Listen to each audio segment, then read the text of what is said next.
बोलिए सदगुरु माता सुदीक्षा समिंदर हरदेव जी महाराज जी की जय। तू ही निरंकार, मैं तेरी शरणा, मैनू बख्श लो।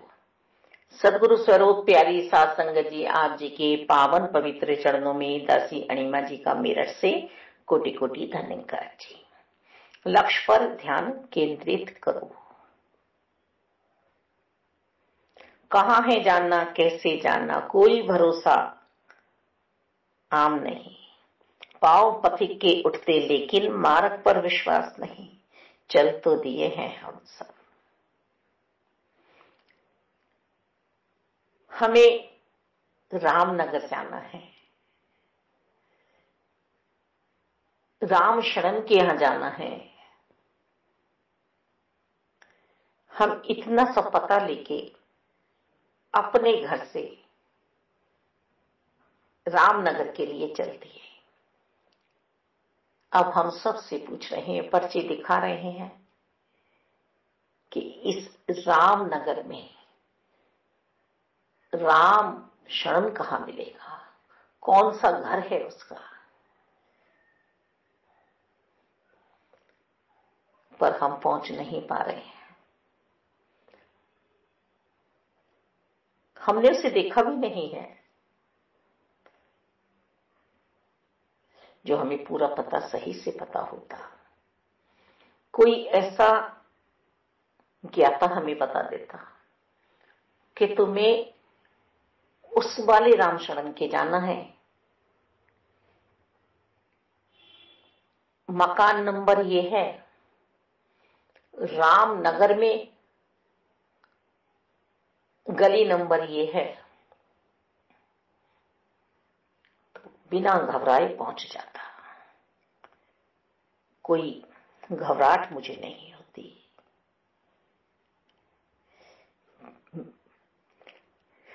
मंजिल पे पहुंचाने के लिए एक जानकार की आवश्यकता होती है। मानुष जन्म दुर्लभ है, होत न बारंबार। उसमें भी संतों का संग दुर्लभ है। ये संत हमें सदगुरु जी की शरण में ले जाते हैं। पूर्ण सदगुरु जी माया का पर्दा हटाते हैं और हमें मायापति से मिला देते हैं और हमारे मन की भटकर दूर हो जाती है। सभी भ्रम भुलेखों से हम मुक्ति पा जाते हैं। एक इशारा सदगुरु जी का और ब्रह्म ज्ञान की दात तो हमने प्राप्त कर ली। अर्जुन ने जो मछली की आंख को बेदा था, उसे जो सदगुरु जी ने उसके गुरु जी ने बता दिया था कि तुम्हें लक्ष्य पे ध्यान रखना है अपना, तुम्हारा ध्यान मछली की आंख पे होना चाहिए। अर्जुन ने ऐसा ही किया। पानी हिल रहा है, विश्वास था अर्जुन को कि पानी की परवाह मुझे नहीं करनी है। पानी को निरंकार परमात्मा अपने आप स्थिर कर देंगे। मुझे सिर्फ और सिर्फ अपने लक्ष्य पे ध्यान रखना है। देख रहा था पानी में, मछली की आंख पे ध्यान था।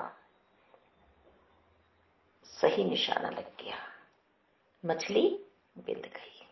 अब इस मानुष चोले में आने के बाद हमें भी ऐसा ही करना है। यदि सुख शांति हम अपने जीवन में चाहते हैं, आनंद चाहते हैं, तो हमें ये भी जानना पड़ेगा कि ये परम शांति सदगुरु जी के चरणों में ही मिलती है। जब परम शांति सदगुरु जी के चरणों में हमें मिल जाती है, तो फिर हमारे जीवन में हर पल त्योहार बन जाते हैं। खुशियां ही खुशियां हमारे जीवन में आती है। मन को हमें साध लेना है। मन ही हमारा हमें बारंबार भटकाता है। मन पे चाबुक मारना है। मन कभी कहता है मुझे ये चाहिए, मुझे ये चाहिए, मुझे ये चाहिए। जो आवश्यकता है वो आपके पास है, फिर भी मन की बात मान के आप स्वयं भी परेशान हो रहे हैं, औरों को भी परेशान कर रहे हैं। हम कितने सब्जेक्ट पढ़ते हैं, जिस सब्जेक्ट में हम कमजोर होते हैं, यदि विद्यार्थी समझदार है तो वह समय गवाए बिना अपना इधर उधर उस सब्जेक्ट को मजबूत करता है। जिस सब्जेक्ट से उसे डर लगता है उसी सब्जेक्ट को वह बार बार पढ़ता है, रिवीजन करता है और अपने उस डर को, उस भय को निकालता है अपने अंदर से।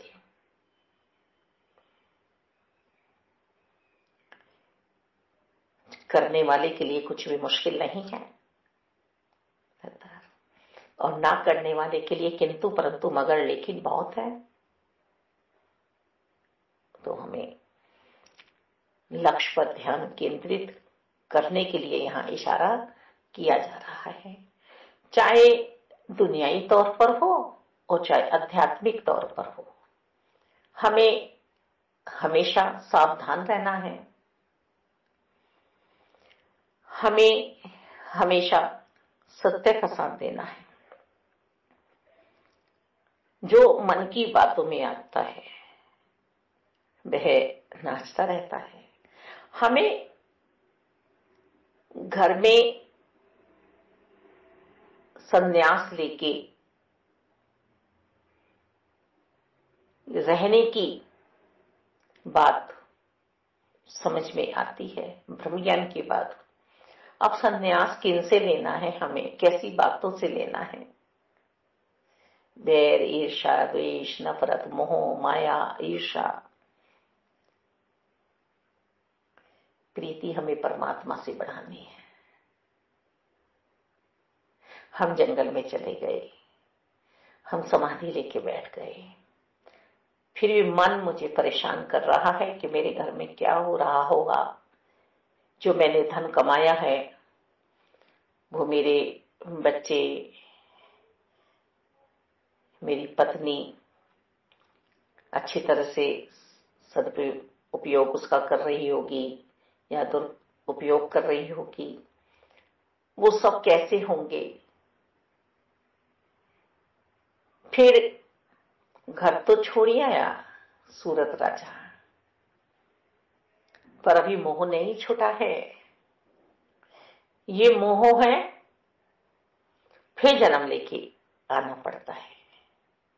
तो इस टाइम हमारा लक्ष्य है परमपिता परमात्मा। सब ज्ञानवान है। सदगुरु माता सुदीक्षा जी की शरण में हम सब बैठे हुए हैं। हम ना खुद भटके ना भटकाएं। हम मंजिल पे पहुंचे हुए हैं सब। सेवा सिमरन सत्संग करना है अंत सांसों तक। पता नहीं कब मन की चाल उल्टी हो जाए और हम ही फंस जाएं। हम मन से कभी बादशाह बन जाते हैं, एक ही पल में हमारा सपना टूटता है तो हम भिखारी बन जाते हैं। ये मन की स्थिति है। जो सोचता है वही सपने में स्थिति दिख जाती है। ये नेगेटिव पॉइंट वाले, ये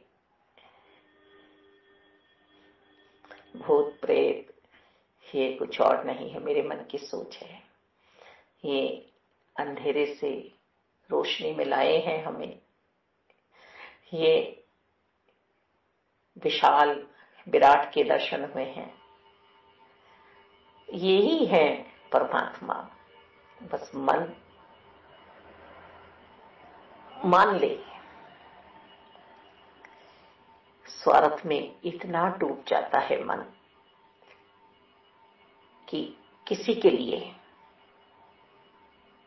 वह घातक बन के खड़ा हो जाता है अपने किसी के कारण, स्वयं अपने ही कारण। वह यहां तक ये भी शब्द बोल जाता है अपने रिश्ते से कि मैं अपने आप को बचाने के लिए कितना गिरा दूंगा, कितना सब कुछ तुझे कह दूंगा, तू सोच भी नहीं पाएगा। तो ये मन है। लक्ष्य तो मानव का था प्यार बांटना, और वो कुछ और ही कर रहा है। हमें पूरे ब्रह्मांड में चुना गया है। ये बात हम यूं ही ना गवाएं कि बहुत होंगे गुरु। नहीं, यदि हम सत्य सनातन शाश्वत को मान रहे हैं, वेद ग्रंथों को मान रहे हैं, हम ये इस बात को मान रहे हैं कि मानव चोले में सदगुरु जी के द्वारा ही हमें ब्रह्म का ज्ञान दिया जाता है, तो इनकी कोई पहचान नहीं होती है। मेरे सदगुरु जी, मेरा ये मानव चोला सफल कराने के लिए मेरे जीवन में आए हैं। सदगुरु जी जैसा कोई प्रेमी नहीं है मेरा। मन के कारण मुझे नरक मिलता है, मन के कारण मुझे स्वर्ग मिलता है। और मेरे सदगुरु जी कह रहे हैं मन को साध लो, मन को संवार लो अपने, और स्वर्ग नरक सब मेरी सोच है, दुख सुख सब मेरी सोच है। मन में हम नफरतों की दीवार ना बैठाएं, और जो इन दीवारों को गिराने का प्रयास हर पल करता रहता है, उसे आप कमजोर भी ना समझना। वो हृदय में अपने सहनशीलता लिए हुए है, उसने गहना पहना है सहनशीलता का, सहजता का, नम्रता का। तो उसे हल्के में मत रहना।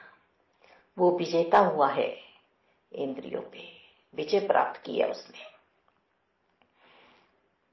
उसने लक्ष्य बना लिया है प्यार देना। मूल है दया धर्म का, सब पे दया करते जाए, और ईश्वर के बेटे हम कहलाएं सभी। दया शब्द को यदि हम उल्टा करते हैं तो याद बन जाती है, और याद हमें किसकी कराई जा रही है हर पल, किसके सिमरन में हमें डुबाया जा रहा है। माता जी क्या कह रही हैं? तो हे निरंकार मैं तेरी शरणा मैनू बख्श लो, याद कर परमात्मा को। हे बंदे तू अपने मूल को भूला बैठा है, याद कर अपने परमात्मा को, और इनका होके परमात्मा का तू होके फिर इस जीवन को जी। देख कितना सुंदर जीवन तेरा बनता है। ये नोटों से नहीं मिलते हैं, ये भाव के भूखे हैं, ये भाव के भूखे हैं। तो हे निरंकार मैं तेरी शरण मैं बख्श लो। चंदन अपनी खुशबू ही चारों ओर दे रहा है, विषैले सांप भी है वहां पर उसे परवाह नहीं है। फूल अपनी खुशबू दे रहा है हर हाल में, चाहे अर्थी पे है, चाहे मूर्ति पे है, चाहे किसी के गजरे में है, पैरों में कुचला जा रहा है। वह अपने आप को खोकर भी, कुचला जाकर भी खुशबू ही बांट रहा है। संत भी हर पल अपनी खुशबू ही देते हैं और सबसे प्यार करते हुए इस जगत में विचरते हैं। अमृत भरा है उनके मन में। इस अमृत गंगा को चारों ओर बांट रहे हैं। अर्पण किया है अपने आप को प्रभु परमात्मा के सामने, क्योंकि ये मानव जीवन का लक्ष्य है। परमात्मा ये कुदरत है। हम सब देखते हैं गर्मियों के फलों में पानी की आवश्यकता हमें होती है ना। हर फल में पानी दे रहे हैं, क्यों? पानी की तो कमी होनी चाहिए थी, सूखा पड़ जाता है। कुदरत है, ये लीला है लीलाधर की। परम शक्ति को हम हर पल अपने साथ रखें। ये एनर्जी जो हमें मिल रही है, इसका सदुपयोग करें। एक क्रोधित व्यक्ति अपनी एनर्जी को, अपनी शक्ति को व्यर्थ में वेस्ट करता है, और एक ज्ञानी, एक समझदार जन अपनी एनर्जी को, अपनी शक्ति को अपनी कामयाबी में यूज करता है। वो चाहे भौतिकता वाली हो और चाहे आध्यात्मिकता वाली। ये अध्ययन चल रहा है। हम बार बार ठोकर लगने से बच जाएं, शोभा नहीं देता है अब हमें। निरंकारी सरनेम नहीं है, निरंकारी बन के जीवन जीना है। इसी में तो बैठे हुए हैं हम परमात्मा में। यही तो अंदर है, यही बाहर है। 5 तत्व का पुतला, जब ये हंस उड़ जाएगा तो कुछ नहीं बचेगा। लक्ष्य को पहचानना है अपने। बारंबार यही आवाज आ रही है, मानुष का जन्म पाकर व्यर्था न गवा देना। ये जन्म अमूलक है, इसको न हरा देना। पशु पक्षी मरने के बाद काम आते हैं, पर हे इंसान, तू जीते जी सबके काम आएगा। मरने के बाद तेरा शरीर काम आने वाला नहीं है। किसी के लिए तू अमृत रस घोल दे बस, क्योंकि किसी को यदि तूने अच्छे शब्द बोले तो वो तुझे अच्छाई के लिए याद करेगा, और किसी को तूने बुरे शब्द बोले तो वो तुझे बुराई के लिए याद करेगा और तुझसे बचेगा। तू चाहे जितना अमीर हो, जितना सब कुछ तेरे पास हो, वो तुझसे बचता फिरेगा।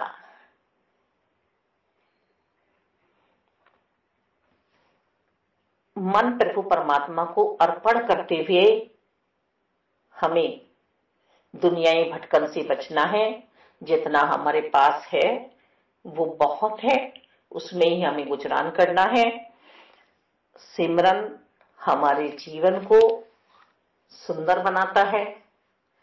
प्रभु की याद में हमें हर पल रहने का इशारा माता जी कर रही हैं। सत्य का संग हर पल करना है, सेवाएं करते जाना है अंत सांसों तक। इसमें मान नहीं आना चाहिए। धन्यवाद।